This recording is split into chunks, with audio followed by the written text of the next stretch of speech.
мечтатели! Вы смотрите канал «Чайник под парусом».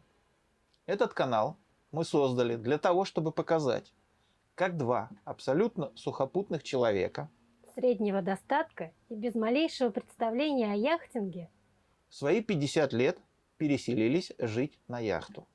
Я Александр. я Алена. Мы оба родились в Узбекистане, в пустыне Кызылкум.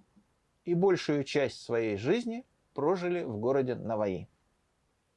До переезда на лодку 9 лет мы жили в Москве.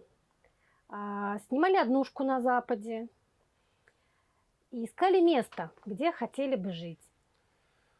Мы с детства жили в окружении гор и барханов. В своих путешествиях мы объехали Уральские и Кавказские горы, а позднее горы Турции и Норвегии. Стоит отметить, что путешествовали мы везде на своей машине. Ночевали в палатке, готовили на костре. Море мы впервые увидели в 2015 году, когда поехали в Сочи посмотреть на олимпийские объекты. Черное море нас не впечатлило и даже разочаровало. Галечные пляжи, грязная вода, обилие мусора вокруг. А спустя год мы отправились к турецкому Средиземноморью. Проехали все южное побережье Турции, начиная от границы с Сирией. Средиземка нас очаровала. Именно тогда, в июне 2016 года, произошла судьбоносная встреча. Точнее, даже не встреча, а то, что мы увидели со скалы. Проезжая город Каш, мы свернули с запланированного маршрута и решили объехать полуостров Чукурбак.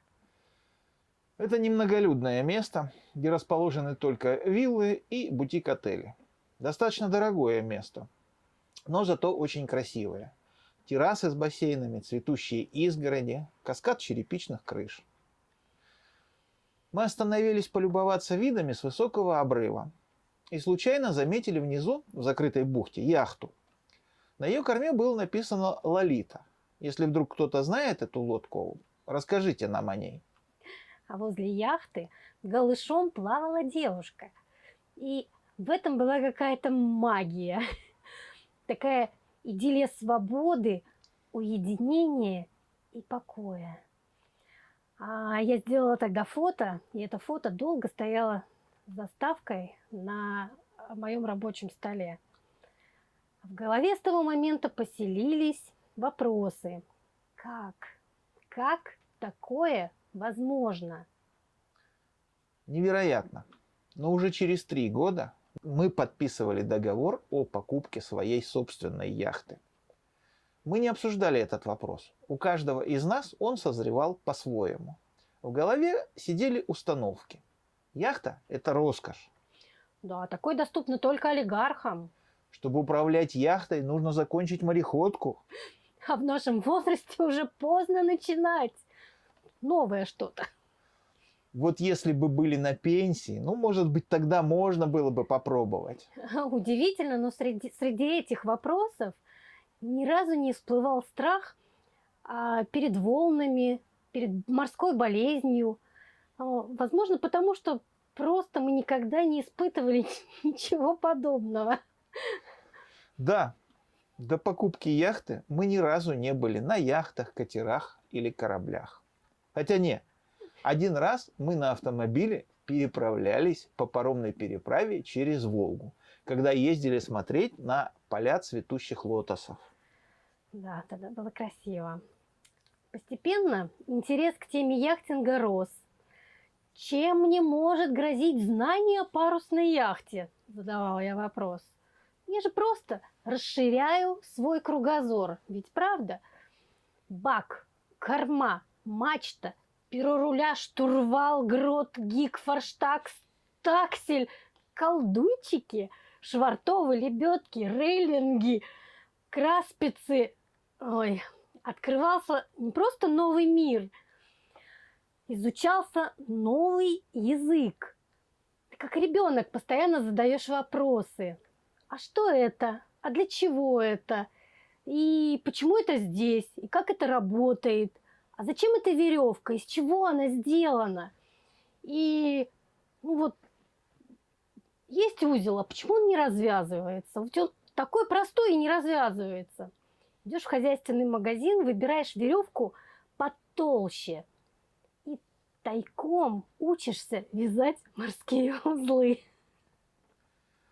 А умный поисковик, меж тем, подсовывал все новые темы о погоде, о природе волн, о кругосветных парусных маршрутах, о ветрах, течениях, приливах, о морских обитателях, кого нужно опасаться, а кого можно вкусно приготовить.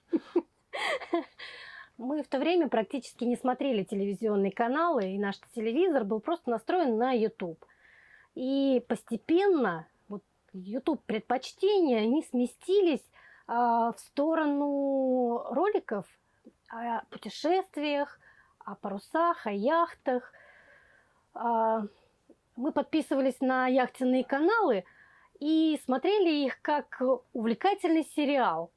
Эти знания постепенно разрушали наши прежние установки о недоступности яхтинга. Мы смотрели, как путешествуют семьи с детьми, как совершаются одиночные кругосветки. К концу 2018 года мы уже вместе обсуждали варианты покупки лодки. В пользу этого сыграло также и принятие закона о повышении пенсионного возраста. Мы прикинули, что в современных реалиях мы до пенсии можем и не дожить. А если и доживем, то к тому времени у нас уже не будет ни сил, ни желания, ни денег, чтобы отправиться в путешествие.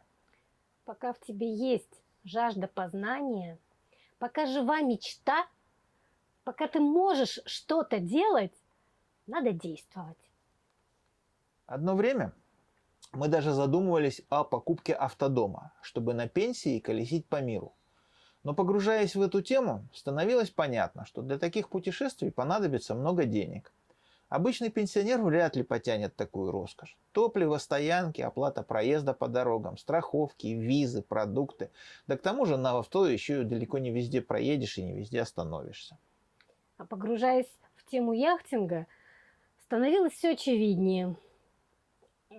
Очевиднее все преимущества яхтинга. Паруса сокращают до минимума расходы на топливо. Солнечные панели и ветрогенератор может покрывать потребности в электроэнергии. А если у тебя есть опыт и навыки в рыбалке, то ты не останешься голодным. Морской воздух, солнце, купание в море очень способствует отличному самочувствию. А как вам идея отсутствия соседей за стеной? Сверху никто не топает. Нет терминатора, который решил превратить ваш дом в решето. Помню, как в единственный выходной, когда ты мечтаешь выспаться, звуки дрели ломают эти планы. Да. Еще в Москве в последнее время все сложнее было припарковать машину. А на яхте зашел в понравившуюся бухту, бросил якорь, и ты уже отдыхаешь. Также в море не бывает пробок. Меньше опасностей, связанных со скоростью, интенсивностью движения. В море у вас больше возможностей для маневра. Вы не ограничены полосой движения. У вас больше времени на принятие решений. А еще вас не остановят гаишники, даже если за штурвалом вы будете попивать пивко. А встречные водители вас приветствуют, а у яхтсменов это норма. И, наверное, самое весомое преимущество, которое окончательно перевесило чашу весов, это, как думаете, угадаете? Это отсутствие границ. Меньше заморочек с визовыми вопросами. Конечно, было бы здорово иметь паспорт моряка, но, увы, у нас такового нет. Яхта дарит вам возможность не просто совершить кругосветку, а пожить в разных странах, в разных местах, причем не покидая своего дома. А что, так можно было? Без виз, без ничего и пожить? Несложно догадаться, что, поднимая фужеры с шампанским в новый 2019 год, мы загадывали желание о своей яхте. Главным критерием при поиске яхты была ее цена. Мы смотрели лодки, которые укладывались в наш бюджет. Вторым критерием после стоимости была обитаемость лодки. Иными словами, мы подыскивали бюджетного круизера. У нас в распоряжении была сумма от продажи квартиры в Узбекистане. Также мы понимали, что нужно закладывать еще и сумму на доработку и необходимый ремонт лодки. К моменту летнего отпуска у нас на примете уже было 3 лодки. Одна была на северо-западе Германии, другая в Лемере, Нидерланды, и третья на Атлантическом побережье Франции. И почему-то именно на нее мы возлагали самые большие надежды. Именно в такой последовательности мы планировали их смотреть. У первой лодки оказался поврежденным корпус. Вероятно, был удар килем. Брокер нам показал еще одну лодку там же. Это была маленькая 9-метровая лодка, и внутри у нее пахло плесенью. В общем, даже за даром такую не хотелось. Вторая точка маршрута была в городе Лемер, Нидерланды. И когда мы приехали, мы сами пошли по марине посмотреть, какие там стоят у них лодки. На всех лодках, которые были на продажу, висели таблички. Причем на каждой табличке была самая основная информация, год выпуска и цена. Мы как-то сразу нашли ту, которую приехали посмотреть. Мы нашли брокера. Он открыл нам лодку, все показал. И когда он понял, что мы лодкой заинтересовались, оставил нам ключи и ушел. Мы досконально проверяли все. Заглядывали во все рундучки, в моторный отсек, подпоелы, шкафчики и прочее. Также мы решили не прибегать к услугам сюрвея и проверяли состояние лодки самостоятельно. Когда мы зашли в лодку, мы сразу почувствовали, что готовы заняться этой лодкой. Она требовала, конечно, доработки и очень заботливых рук. Кормовая каюта была в ужасном состоянии. Ее обшивка была просто убитая. Как мы проверяли лодку, на что обращали внимание перед принятием решения о покупке, мы планируем рассказать в отдельном подробном видео. Третью лодку мы смотреть уже не поехали, да к тому же времени продавец уже и перестал отвечать на письма. А перед покупкой мы попросили брокера сделать для нас тестовый выход на яхте. Якобы, чтобы проверить работу двигателя. Да и не якобы. Проверить работу двигателя. Но поскольку мы не умели еще управлять, и брокер согласился и сам встал за штурвал. Именно это был наш первый выход в море длиною в милю. Через неделю, 11 июля 2019 года, мы подписали договор о покупке лодки. Когда мы стали владельцами своей яхты, нас беспокоил очень важный вопрос. Как об этом безумстве рассказать родным? Особенно мамам. Они-то ожидали, что мы, как и все нормальные люди, оформим ипотеку, купим квартиру.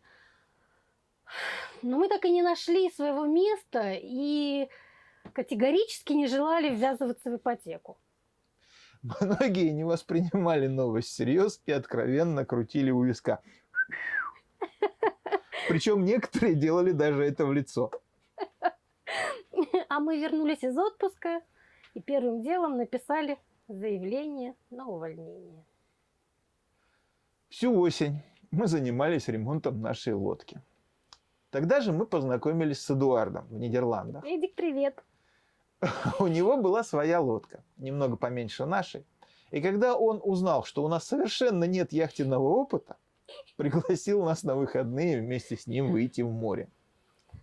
Под парусом мы с ним провели 2 дня. Пробовали управлять парусами и швартовали лодку в марине.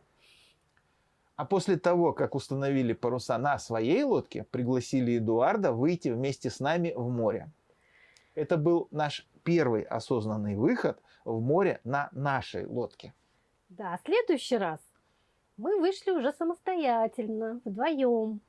И это было весной, в самый-самый разгар локдауна. К тому времени у меня на руках уже была шкиперская лицензия, но не было практического опыта, как это бывает очень часто. За зиму, пока мы ожидали новую визу и истечение 90 дней перерыва, я изучал правила расхождения судов, знаки, разметку, латеральную и кардинальную систему. Все, что было необходимо для сдачи экзамена. Я с первого раза успешно сдал экзамен и получил шкиперскую лицензию государственного образца. За лодку мы заплатили больше, чем рассчитывали. Зато получилось взять самый оптимальный для нас размер. Практически 12 метров. Конечно, нам предстояло еще раздобыть средства на ремонт и дооснастку лодки. И тут в Москве пришлось быстро продавать токарный станок и автомобиль. Да, было очень жалко, безумно жалко с ними расставаться, но обратного пути уже не было. Хорошо, что удалось именно быстро продать. Но они были в отличном состоянии. Да. Как совершенно без опыта мы собирались выходить в Северное море? Заплатить за перегон яхты мы не могли. Так же, как и нанять шкипера. Просто не было денег. Мы решили предложить опытным шкиперам дать возможность участия в переходе от Нидерландов до Балеарских островов. Это уже Средиземка. Многим было бы интересно пройти через Северное море по приливно-отливным районам Ла-Манша и через легендарный Бискайский залив. Мы предлагали вполне взаимовыгодные финансовые условия, в котором просто все расходы на продукты, питание, воду, стоянки в маринах, топливо делились на всех членов экипажа. Команду мы нашли в то время, пока зимовали в Москве. Да. Это были ребята с опытом хождения по Балтике.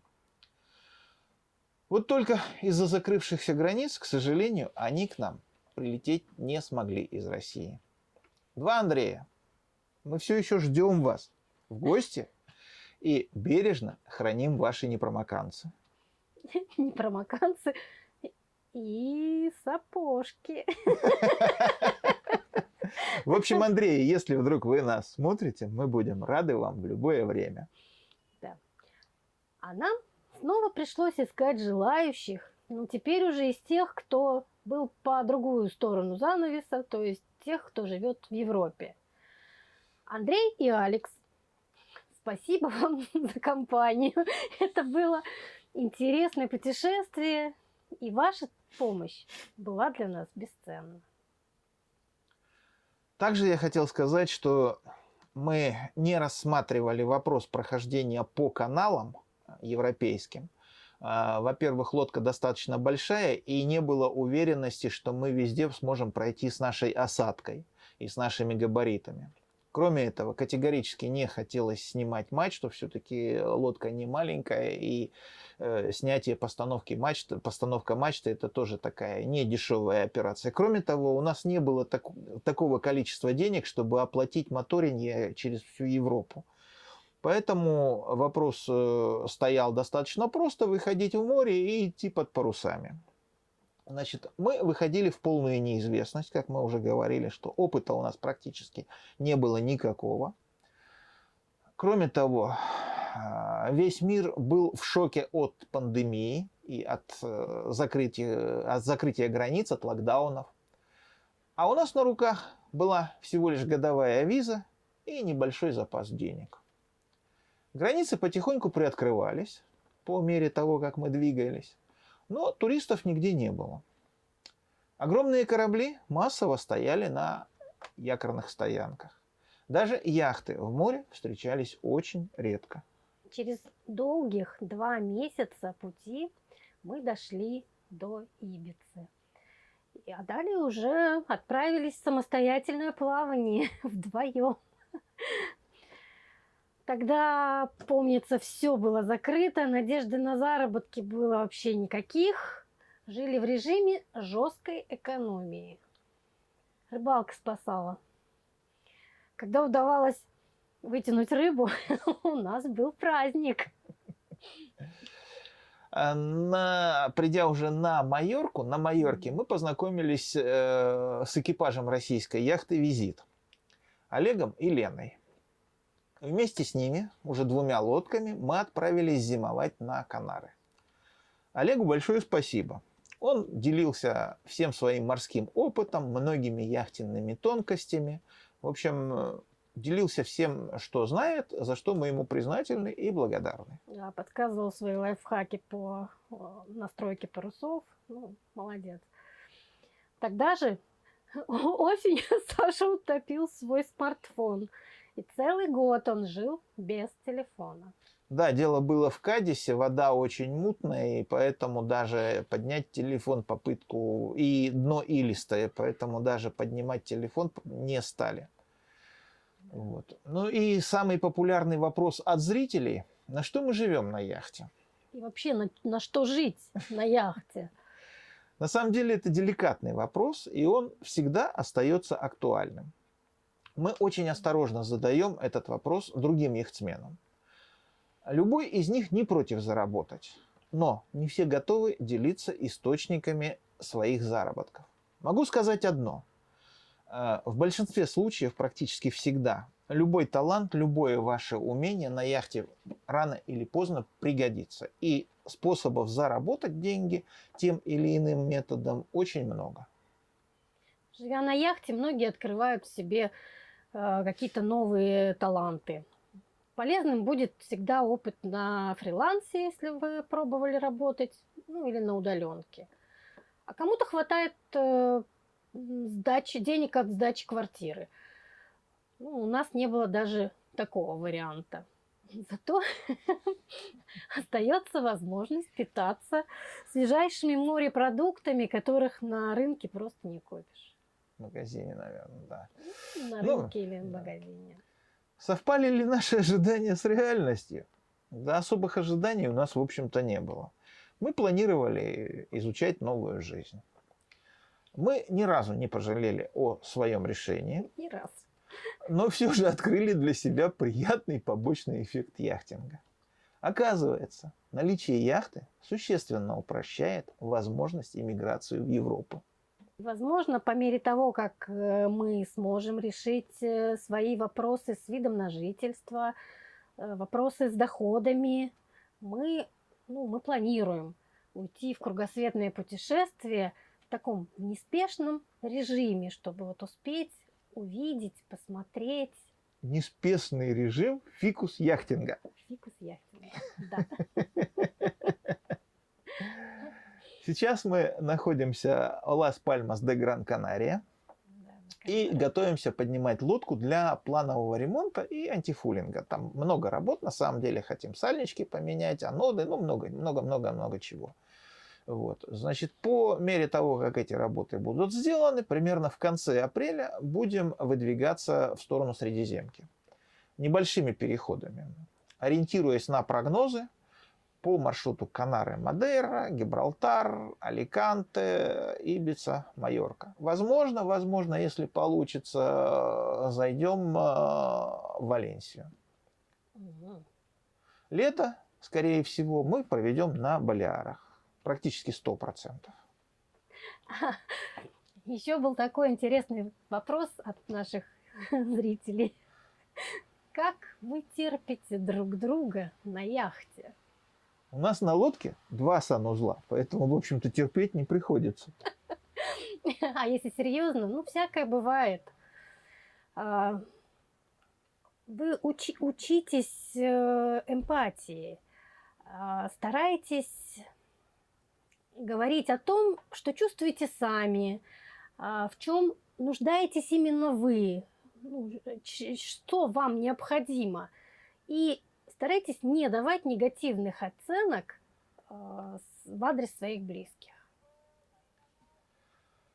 Ну и теперь о том, куда мы пропали. Значит, перед переездом на яхту мы приобрели MacBook Pro для того, чтобы была возможность видеомонтажа.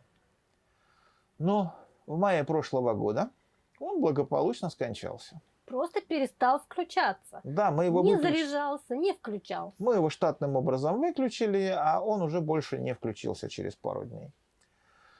Поскольку мы были очень сильно ограничены в финансовом смысле, мы не могли сдать его в ремонт или купить себе новый. К тому же, поступающие предложения отремонтировать его за недорого, всего за 300 евро, воспринимались мной весьма скептически. Дело в том, что я тоже в далеком прошлом ремонтник и, в общем-то, хорошо представляю себе внутреннюю кухню этого дела.